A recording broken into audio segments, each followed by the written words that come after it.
Bienvenue pour cette discussion approfondie. Aujourd'hui, on s'attaque à un mythe, une légende absolue, mais aussi incroyablement complexe du football, Diego Armando Maradona. On a parcouru pas mal de documents, d'articles, de témoignages qui retracent son parcours hors norme, quoi.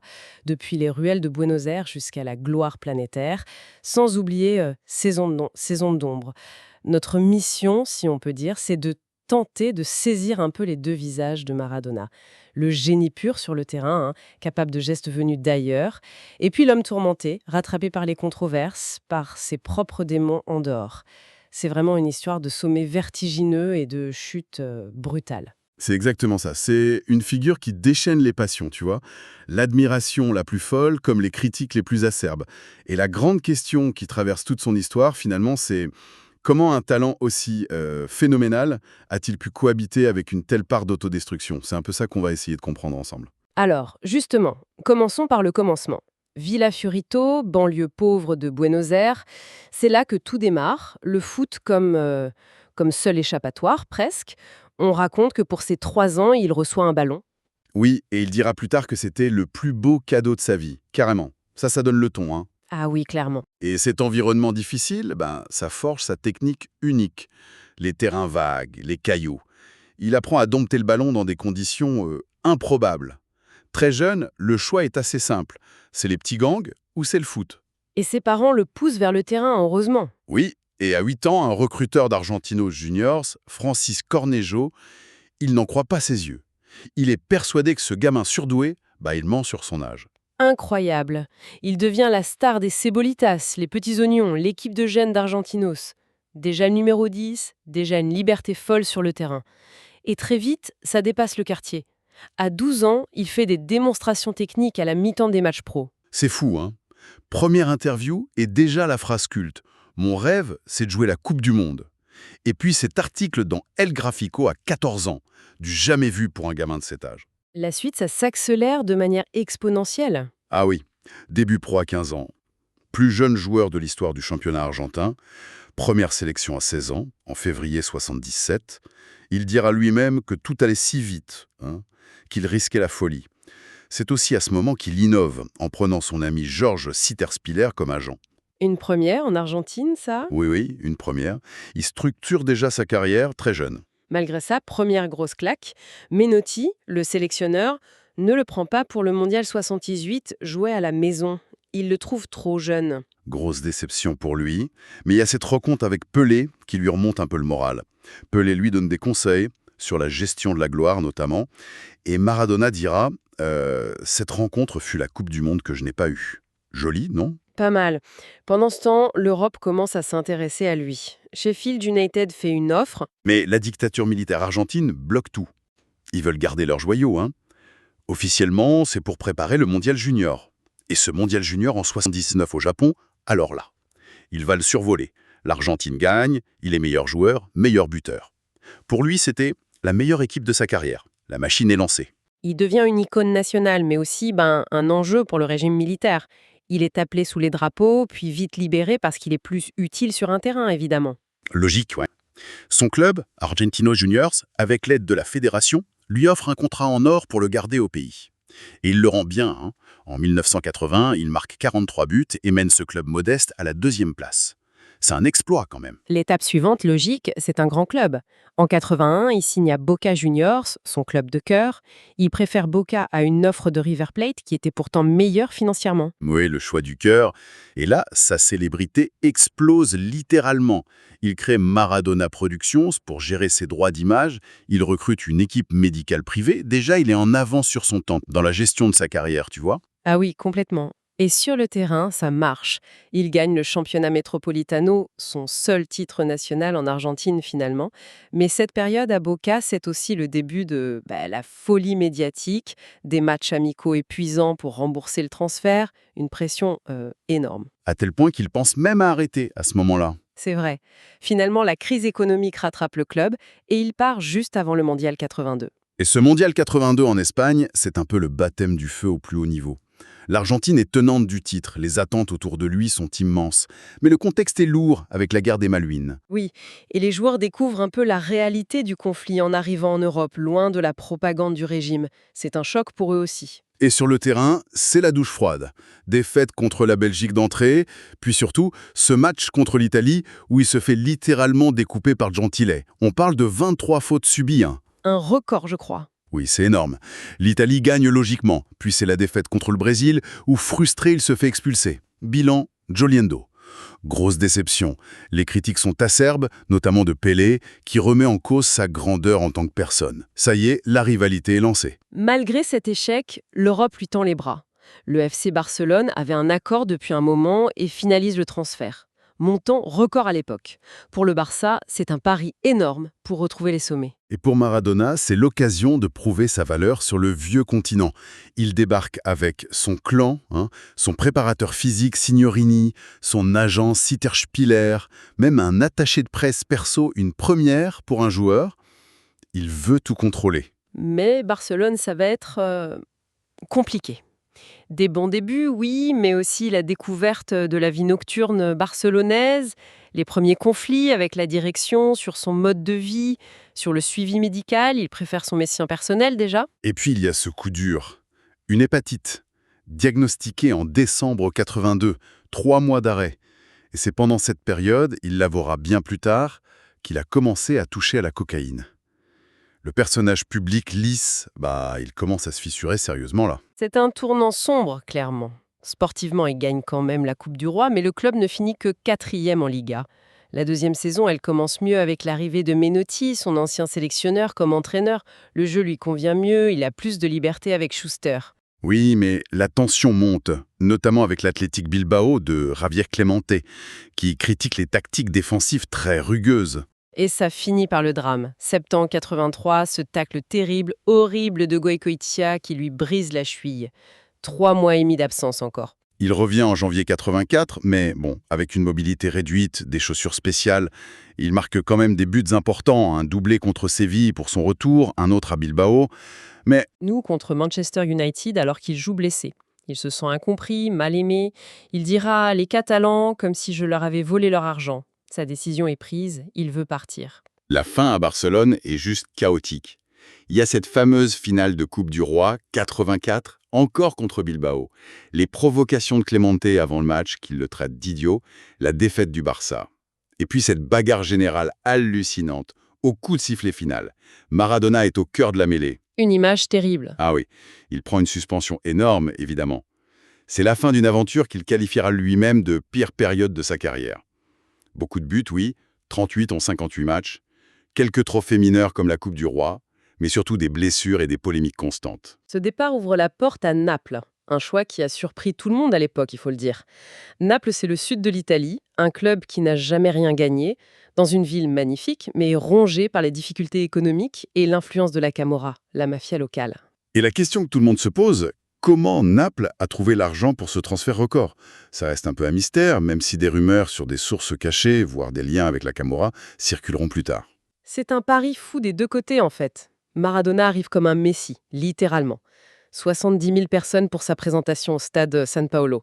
Il sent une connexion immédiate avec cette ville passionnée, un peu comme Buenos Aires, il le dit lui-même. Mais dès la première conférence de presse, la question qui fâche arrive.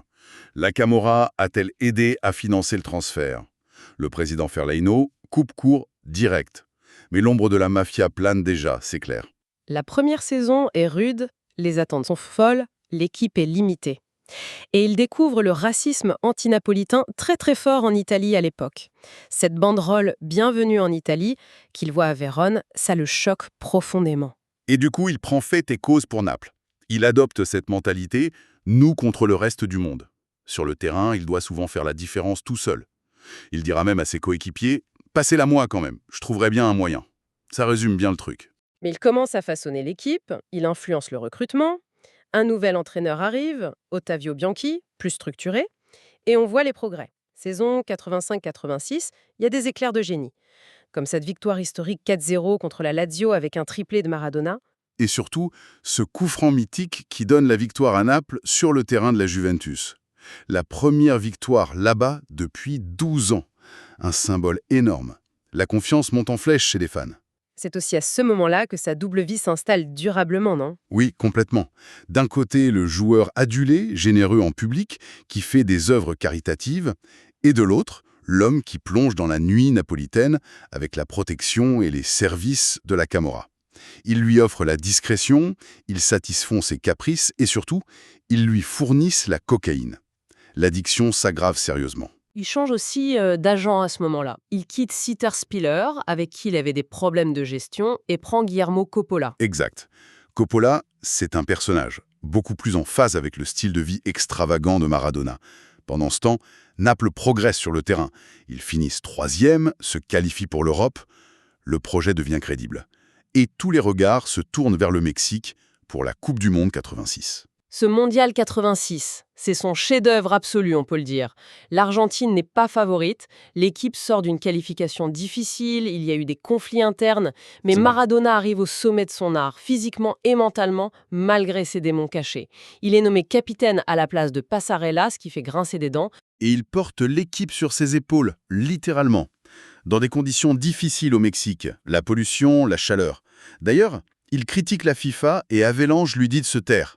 Sa réponse: il devrait consulter les joueurs. Sans nous, ils ne sont rien. Le ton est donné. Et puis arrive ce quart de finale contre l'Angleterre. 4 ans après les Malouines, le match est hyper chargé politiquement. Et Maradona va le marquer de son empreinte, de toute sa dualité. D'abord, la main de Dieu. Cette tricherie géniale est totalement assumée après coup avec la phrase « c'était un peu la tête de Maradona et un peu la main de Dieu ». Puis, quelques minutes après, le but du siècle. Ce slalom fou depuis son camp où il élimine la moitié de l'équipe anglaise. Le pire et le meilleur du foot en 5 minutes. Incroyable. C'est l'incarnation parfaite de sa complexité. Tricheur et génie pur, côte à côte. Exactement. En demi-finale, contre la Belgique, il remet ça avec un doublé somptueux. Et en finale, contre l'Allemagne de l'Ouest, alors que les Allemands reviennent à 2-2 après avoir été menés 2-0, c'est lui qui, marqué de près tout le match par Matthäus, trouve la passe décisive pour Burrugaga à la dernière minute. L'Argentine est championne du monde. Et Maradona est sur le toit du monde. Intouchable. Légendaire. Il rentre à Naples en héros absolu, évidemment. L'objectif est clair maintenant, gagner enfin le Scudetto, le titre de champion d'Italie. L'équipe est renforcée, avec des Napoli, Carnevali, c'est une vraie chance. Mais à peine la saison commencée, une affaire privée éclate et le perturbe énormément. Une femme, Cristiana Sinagra, affirme publiquement avoir eu un enfant de lui, Diego Junior. Il nie farouchement, refuse de le reconnaître, ça le déstabilise, ses performances s'en ressentent au début. C'est un premier coup dur dans son statut d'idole quasi divine à Naples. La drogue devient alors plus qu'une évasion, c'est une nécessité pour gérer cette pression nouvelle, cette faille dans son image. Mais il va trouver une force incroyable dans cette adversité. Oui, ses coéquipiers le soutiennent, le capitaine historique Bruce Colotti lui cède même définitivement le brassard. Geste fort. Maradona est ému. Il promet de gagner le titre. Il ouvre même les entraînements aux fans pour renouer le lien. Et ça marche. Naples enchaîne les victoires, bat 2 fois la Juventus cette saison-là. Maradona est impérial, il maîtrise la Serie A, évite les tacles, il marque des buts cruciaux. Et au bout de la saison, c'est l'explosion de joie. Naples est champion d'Italie pour la première fois de son histoire. La folie dans la ville. Et il gagne même la Coupe d'Italie dans la folie. Premier doublé pour un club du Sud. C'est un triomphe historique, social, politique. C'est le Sud qui bat le Nord. Maradona est devenu un dieu vivant à Naples, sans exagérer. La saison suivante, 87-88, Naples recrute le grand attaquant brésilien Careca. Le trio d'attaque Magica, Maradona, Giordano Careca fait des merveilles. Il marque 36 des 55 buts de l'équipe. Naples survole le début de saison. Ils ont une avance confortable. Mais en coulisses, la cage dorée se referme sur lui. L'addiction à la cocaïne, facilitée par la Camorra, qui lui assure protection et discrétion, devient incontrôlable. Sa routine est folle. Il joue le dimanche, puis c'est fêtes et drogue jusqu'au mercredi, et ensuite entraînement intensif et cure express pour être prêt le dimanche suivant. Le président Ferlaino lui-même admettra plus tard que l'usage de drogue était répandu. Maradona dira « La drogue était toujours là, mais pas pour améliorer ses performances, plutôt pour gérer la pression. » Il ajoutera cette phrase terrible « Quel joueur j'aurais pu être sans ça ?» Et puis, il y a cet effondrement totalement inexplicable en fin de saison 87-88. Naples a 5 points d'avance à 5 journées de la fin, ce qui était énorme à l'époque. Et là, ils perdent 4 matchs, font un nul. Ils laissent filer le titre à l'AC Milan de Berlusconi, Sacchi, Gullit, Van Basten. Et la rumeur enfle, tenace. La Camorra, qui gérait d'énormes paris illégaux sur les matchs de Naples, aurait fait pression pour que l'équipe ne gagne pas le titre. Une victoire de Naples aurait ruiné de nombreuses familles liées à la Camorra qui avaient parié contre. Aucune preuve formelle, jamais. Mais on parle de voitures de joueurs vandalisées, de cambriolages, comme des avertissements. Le doute s'installe. Les fans sont furieux. Certains accusent même Maradona et l'équipe d'avoir vendu le titre. C'est une blessure profonde pour lui. Il dira « Jamais je n'aurais cru être accusé de ça. Je suis prêt à partir si les gens pensent que j'ai vendu l'équipe. » Il décide finalement de rester pour prouver son innocence. Ironiquement, il finit meilleur buteur du championnat cette saison-là. Mais la relation avec une partie de Naples est fissurée, c'est sûr. Malgré tout, la saison suivante, 88-89, il porte encore Naples vers un titre européen, la Coupe UEFA. Il est brillant en demi-finale contre le Bayern Munich et décisif en finale contre Stuttgart. C'est le premier trophée européen du club. Mais juste après cette victoire, coup de théâtre. Il veut partir. L'Olympique de Marseille de Bernard Tapie lui fait une offre mirobolante. Il essaie de convaincre Fellaini de le laisser partir. Il y avait peut-être un accord verbal. Mais Fellaini refuse sèchement et publiquement. Maradona reste tant que je le veux, dit-il en substance. La rupture entre les deux hommes est consommée. Maradona se sent trahi, prisonnier de son contrat en or. Il manque des matchs en fin de saison. Il est sifflé par une partie du public. L'été 89 est hyper tendu. Il part en Argentine, menace de ne pas revenir. Il se sent trahi par Naples. Il parle même de « ville du crime ». Des vieilles photos de lui avec des membres connus de la Camorra ressortent dans la presse. Finalement, il revient, forcé. Mais il pose une condition, le départ de l'entraîneur Bianchi, avec qui les relations étaient exécrables. Fellaini cède et engage Alberto Bigone, plus diplomate. Et Maradona revient motivé, notamment parce que la Coupe du Monde 90 se joue en Italie. Il s'entraîne sérieusement, perd du poids. Et contre toute attente, Naples réalise encore une saison incroyable. Il lutte au coude à coude avec le grand Milan AC pour le titre. C'est tendu, il y a beaucoup de pression. Et Naples arrache un second scudetto. Le dernier match contre la Lazio, c'est Maradona qui fait la passe décisive. Les célébrations sont plus sobres qu'en 87, mais c'est un nouvel exploit. Place au Mondial 90, en Italie donc. L'Argentine est tenante du titre, mais clairement pas favorite. L'équipe est moins forte qu'en 86 et Maradona lui-même est diminué physiquement, notamment par une cheville douloureuse. Mais il arrête la cocaïne pour le tournoi, il est déterminé. Le début est difficile, défaite surprise contre le Cameroun. L'Argentine se qualifie de justesse, mais ensuite, il monte en puissance. 8e contre le Brésil, le grand rival. Match fermé, et puis un éclat de génie de Maradona qui élimine 3 joueurs et sert Caniggia pour le but de la victoire. Car contre la Yougoslavie, match horrible, victoire au tir au but. Maradona rate même le sien. Et puis vient la demi-finale, contre l'Italie, à Naples. Le scénario est fou. Et Maradona joue la carte psychologique à fond. Avant le match, il lance cet appel aux Napolitains. Pendant 364 jours par an, on vous traite comme des moins que rien. Et là, soudain, on vous demande de supporter l'Italie contre moi. Naples ne fait partie de l'Italie que quand ça les arrange. Il essaye de diviser le pays. Et ça marche en partie. L'ambiance au San Paolo est électrique, partagée, hostile envers l'Argentine, mais pas totalement unie derrière l'Italie. Le match est haché, violent. L'Italie marque, l'Argentine égalise, par Caniggia. L'Argentine finit à 10, mais tient jusqu'au tir au but. Et là, Maradona marque le sien, et le gardien argentin Goicoechea devient le héros en arrêtant 2 tirs italiens. L'Argentine est en finale. Maradona exulte. Il dira plus tard que la FIFA voulait une finale Italie-Allemagne et que l'Argentine a ruiné leur plan. Il ajoute « On a fait un désastre, il fallait payer le prix ». Il se sent déjà ciblé. Et le prix, selon lui, c'est cette finale perdue 1-0 contre l'Allemagne de l'Ouest, à Rome. Une revanche de 86. L'Argentine est diminuée par les suspensions, Maradona est hué pendant l'hymne national. Le match est terne, fermé, puis un joueur argentin est expulsé sévèrement, et à quelques minutes de la fin, l'arbitre mexicain siffle un pénalty très litigieux pour l'Allemagne. Beaucoup diront qu'il n'y avait pas faute. Brême transforme, l'Allemagne gagne. Maradona est en larmes, Il refuse presque de serrer la main de Havelange, le président de la FIFA. Il n'acceptera jamais cette défaite. Pour lui, c'est une injustice, une vengeance pour avoir éliminé l'Italie. C'est la fin de son histoire d'amour contrariée avec l'Italie et la FIFA. Il s'engage sur un chemin encore plus sombre. Le retour à Naples après ce mondial est crépusculaire. Il est mentalement atteint. L'addiction à la cocaïne est totalement hors de contrôle. Il gagne bien la Supercoupe d'Italie contre la Juventus, mais ça n'a plus le même effet. Il licencie son agent Coppola, il manque des entraînements, des matchs. Il y a cet épisode fou en Ligue des Champions contre le Spartak Moscou. Il rate l'avion de l'équipe parce qu'il faisait la fête. Il prend un jet privé, arrive en retard, commence sur le banc, c'est Zola qui porte le numéro 10 ce jour-là. Il entre en jeu avec le 16, Naples perd au tir au but, même s'il marque le sien. Ça coûte des millions au club. D'ailleurs, il n'aura joué que 6 matchs de Ligue des Champions dans toute sa carrière. La direction de Naples, Ferlabi Calino et le nouveau directeur sportif Luciano Moggi ne tolèrent plus son comportement. Mais ils craignent la réaction des fans s'ils le vendent. Alors ils décident de ne plus le protéger. Fini les arrangements pour les contrôles anti-copage, fini de couvrir ses écarts. C'était le secret le moins bien gardé d'Italie. Tout le monde savait pour la drogue, mais il n'y avait jamais eu de preuve officielle. Est-ce qu'il est poussé vers la sortie par le club, voire par la Camorra, qui n'a plus besoin de lui ou veut se débarrasser d'un témoin gênant ?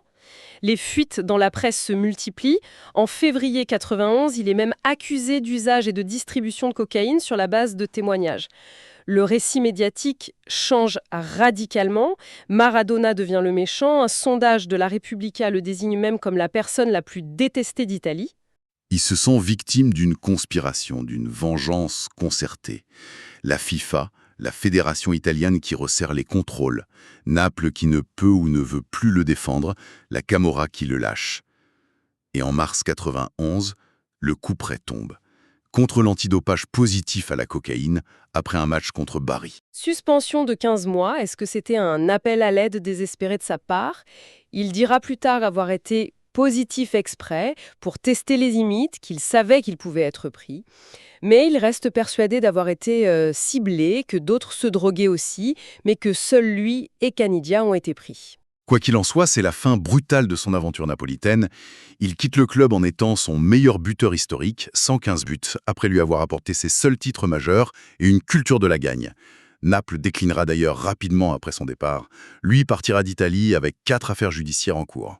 Son statut de citoyen d'honneur de Naples lui sera rendu bien des années plus tard. Après sa suspension, il refuse de retourner en Italie. Il cherche un nouveau club. C'est compliqué. Finalement, il rejoint le FC Séville en Espagne en octobre 92, où il retrouve son ancien sélectionneur, Carlos Bilardo. L'engouement est énorme au début. Oui, record de vente d'abonnements. Au début, il y a des signes d'un possible changement, une vie plus stable. Il y a encore des éclairs de l'ancien Maradona sur le terrain, notamment un grand match contre le Real Madrid. Mais il a 32 ans, son corps est usé par les excès et les blessures, il prend beaucoup d'antidouleurs. Et les vieilles habitudes reviennent vite. Il manque des entraînements. La relation avec la direction se dégrade, notamment quand il part jouer des matchs amicaux avec l'Argentine contre l'avis du club. Le club engage même un détective privé pour le suivre. L'incident final a lieu en juin 93 contre Burgos. Bilardo le remplace peu après la mi-temps alors qu'il jouait blessé. Maradona jette le brassard, insulte Bilardo copieusement. Il y aura même une altercation physique plus tard chez Maradona. Le contrat est résilié. Fin de son aventure européenne. Pendant ce temps, l'Argentine, bien ayant gagné la Copa América en 89 et 93 sans lui, se fait humilier 5-0 à domicile par la Colombie en qualification pour le Mondial 94. C'est un traumatisme national. Les fans scandent le nom de Maradona. Il est rappelé en sélection comme le sauveur pour les barrages contre l'Australie. La FIFA et les sponsors sont ravis. Ils ont besoin de Maradona pour vendre leur Coupe du Monde aux États-Unis, où un sondage montrait que 90% des Américains ignoraient que le tournoi avait lieu chez eux, mais qu'ils connaissaient Maradona. L'Argentine se qualifie du justesse. Il fait un bref passage à Newell's Old Boys en Argentine, mais ça ne dure pas. Il est déterminé pour ce Mondial 94. Il part s'isoler avec son préparateur Signorini, loin des distractions. Il fait un camp d'entraînement intensif, perd beaucoup de poids. Il arrive affûté aux USA. Et le début du mondial est tonitruant. Contre la Grèce, il est excellent, il marque un but magnifique, son dernier en sélection. Et cette célébration folle, ce cri rageur face caméra, c'est un cri de vengeance pour lui. Il est encore très bon contre le Nigeria, impliqué sur les 2 buts argentins. L'Argentine semble relancée, favorite même. Mais après ce match contre le Nigeria, nouveau coup de tonnerre. Contrôle antidopage positif. Cette fois, ça l'éphédrine, un stimulant présent dans un complément alimentaire pour maigrir que lui avait donné son préparateur personnel. Un produit en vente libre aux États-Unis d'ailleurs. Il dira qu'il ignorait la présence de cette substance. Mais la FIFA est inflexible. Il est exclu du tournoi sur le champ. L'Argentine, privée de son maître à jouer, sera éliminée dès les 8e par la Roumanie. Maradona prend une nouvelle suspension de 15 mois. C'est la fin brutale et controversée de sa carrière internationale. L'éphédrine sera d'ailleurs déclassifiée par la FIFA quelque temps après. Ce qui pose question sur les motivations réelles de la FIFA à ce moment-là. Ses stats finales en sélection est quasi 91 matchs, 34 buts. Une légende malgré tout. Les dernières années de sa carrière de joueur sont une lente descente. Il tente une expérience comme entraîneur pendant sa suspension, mais c'est un échec. Il dira « Je ne peux pas apprendre aux joueurs des choses que seul moi pouvais faire ». Il reçoit un ballon d'or d'honneur en 95. Il fait un retour comme joueur à Boca Juniors en septembre 95. Il a 34 ans. Il y a quelques éclairs, bien sûr, mais sa condition physique est limitée. Les blessures reviennent. Il disparaît même pendant 11 mois en 96, probablement une grosse rechute. 3e et dernier passage à Boca en 97. Et là, nouveau contrôle positif. À la cocaïne cette fois. L'AFA le suspend. C'en est trop. Le jour de ses 37 ans, en octobre 97, il annonce officiellement sa retraite. Fin de carrière. Voilà. Quel parcours absolument incroyable et tumultueux. Du gamin prodige de Villa Fiorito, devenu dieu du football à Naples et champion du monde, à l'homme rattrapé par ses excès, ses addictions, par les pressions immenses d'une célébrité dévorante. Cette dualité, elle est là, du tout début à la toute fin. Son héritage est colossal, c'est indéniable, mais tellement ambigu. Un génie absolu avec un ballon, peut-être le plus grand de tous les temps, mais aussi un homme profondément faillible, brisé par le système médiatique, sportif, et même criminel, qu'il a aussi contribué à faire exploser par sa démesure. Son histoire nous dit beaucoup sur le foot, bien sûr, mais aussi sur la gloire, son prix terrible, et la façon dont les idoles peuvent être fabriquées, utilisées, puis parfois jetées. Et ça laisse une question en suspens, une question qu'il se posait peut-être lui-même, au fond. Est-ce qu'on a vraiment vu le meilleur Maradona possible? Ou est-ce que ses démons, ses addictions, l'ont empêché d'atteindre un potentiel encore plus inimaginable? C'est une pensée un peu vertigineuse pour conclure cette exploration. Merci de nous avoir accompagnés pour cette plongée dans la vie de Diego Maradona.